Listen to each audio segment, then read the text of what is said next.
Why is it I date a man, but our relationship doesn't lead to marriage?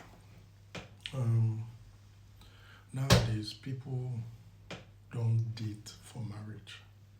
So if you're looking for a relationship for marriage, you need to be with someone who is also looking for a relationship that will lead to marriage. Very important. So both persons' intention must be clear.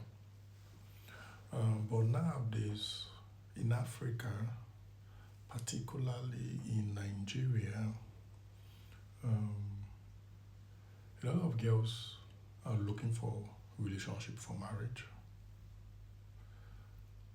But the men, they just want fun. They don't want relationship for marriage. So if they tell some of the ladies that I don't want a relationship for marriage, let's just have a relationship for relationship's sake or for fun, the girl will not agree to that. So some men deceive young ladies saying they want a relationship for marriage, whereas what they are looking for is just sex, basically. They just want sex with the lady, that's all. So you have to be sure of why someone wants to be in a relationship with you. If it's for marriage, you will know. You will know from the energy, the vibes, the behavior of the other person, from their discussions. You see, you would know if they are truly for marriage, relationship that will lead to marriage. So that's one thing you should look at. Then number two, compatibility. Did you do your own compatibility test? Did you hear from the other party compatibility test? Then when you meet someone new, you need to know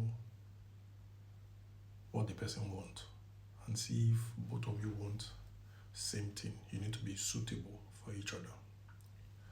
And then you need to now understand each other. Your spiritual belief, your academic belief, your religious belief, career belief, sexual belief, health belief, responsibility belief, child upbringing belief. So your system should be matching. It is not a must, it should be 100% match, but it should be there must be a considerable amount of matches. So the rest, both of you can compromise, can adjust one another. You get. So that's the other thing that needs to be in place, so that you will not waste your time. If there's no compatibility, there's no suitability test in all areas, because you want to live with this person forever, right? So you need to be sure that this person is right for you to start with before you commit fully. Very important. So when you guys are now finally dating, the person now has an issue with something that is a core value to you. You guys will have to discuss it. You have to communicate. Maybe it's the behavior of the person. Maybe the person does not do what you want, the qualities that you're looking for. For example, a man wants to be respected, right?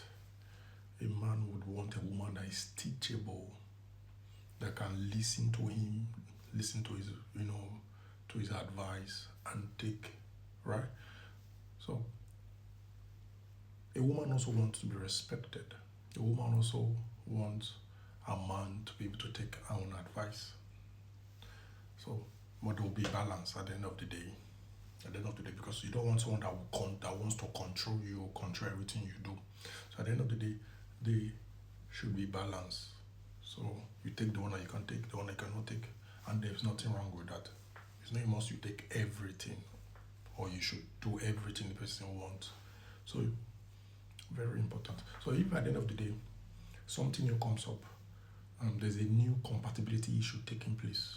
Let's say, for example, two people, they love going to club, they like party, right? They meet and they started dating, they were compatible, right? Same stuff. Then along the line, one of them decides to stop being a party person, stop being a club person. You see, the dynamics is changing.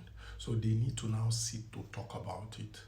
If it's not going to be convenient, if they cannot accommodate each other, if it's a big deal, a big issue for them to accept each other with the new development, my advice is for them to pull.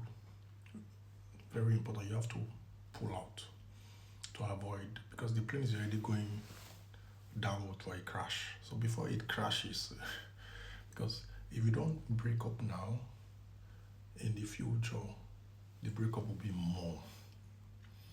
It will be more intense because more emotion will be involved, more time is already involved. You may have children already, you may be married already. So if the other party cannot bear it anymore, cannot cope with it, they have to separate. You get? They definitely have to separate. I need someone that can always party. The other one, I want someone that party is not their thing. So they have to go separate. They cannot compromise for each other. They cannot create exceptions in that area, then they cannot be together. But if they can create exception for that area, you accept the person the way the person is. The person likes clubbing, no problem. The person should club. Once in a while, you can follow the person to club. Once in a while. Once in a while, not every time. When you're free, when you're less busy, you get. That's if the person wants you to follow them to club. If the person does not want, you allow the person to club. You are still good. You are okay with it. That's what is important. It sits well with you. But when you see that both of you cannot agree on that clubbing or no clubbing, that it becomes a big deal, pull out. That is my advice. So there's nothing wrong in that happening to you. You are not a failure. It just meant it's not suitable. See, my best example is my ring. See, my ring cannot enter into this finger. It's not suitable. Is anything wrong with the ring? No, nothing is wrong with the ring. Is anything wrong with the fingers? No, nothing is wrong with the fingers. It's just that you're not compatible. You're not compatible. So, then, in the case where the person has a toxic trait, my advice is to run away. Run away. If the person is abusive, domestic violence, the person insults you, the person does not respect you, the person wants to control, right? You do what the person wants, but when you tell the person to do what you want, the person does not do it. So the person is receiving what the person does not give. It should be 50-50, but when you know that you're doing more, run for your life. You've escaped a tragedy. You escaped a bad crash that would have cost you everything. Because heartbreak can literally break your heart. It has been scientifically proven. Go and check my article. It's on Ireland, lawyer Godwin. Heartbreak can literally break your heart. You can have serious health issues. So it's better to avoid when it's going to be more painful and do it now. Yes, it's going to be painful now, but it's the best course of action. So you don't want to be with someone that is toxic towards you, someone that does not value you, that does not respect you, that is abusive, someone that is controlling. Run for your life. Very, very important. So it's a good thing if your relationship does not work out. It does not have to be a bad thing. You're not a failure. You're just looking after your own mental health, your own emotional health, and that is a good thing. People change. People perspective changes. Someone can like you today, and tomorrow they don't like you anymore, and that is okay. That is okay. They may not like your business, they may not like your belief system. That is okay. There's nothing wrong with that.